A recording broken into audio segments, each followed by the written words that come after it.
د ګواښونو له امله د هند او پاکستان د لوبې لپاره له وړاندې د امنیتي تدابیرو تابع د امریکا په کوربه‌توب په 20 ورځ نړیوال جام کې د هند او پاکستان د لوبې پر مهال د احتمالي امنیتي ګواښونو له امله له وړاندې امنیتي تابعاوې نیول شوي دي.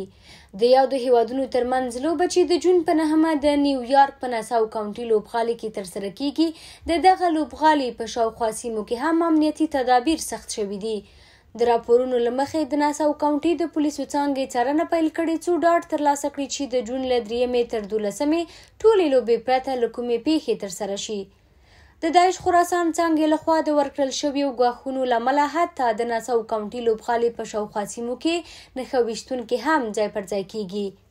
بل لور لوبغالي ته دننه کیدونکي نندارچیان به هم پلټل کیږي او د ځانګړو سکینرونو نه به تیریږي. پر دې سربیره به د امنیت د لا ټینګښت لپاره په ملکي جامو کې هم ځواکونه په میدان کې ګزمه کوي. په ورته مهال د کرکټ نړیوال شورا هم BBC نړیوال سرویس ته ویلي چې په روان جام کې د ټولو امنیت او خوندیتوب ورته لومړیتوب دی او یو ټولیز او پیاوړی امنیتي پلان لري. دا په داسې حال کې ده چې د نړیوال جام د مخه له شمالي پاکستان د لوبو پر مهال د امنیتي پیښو د ترسره کېدو ګواښ ورکړل شوی و.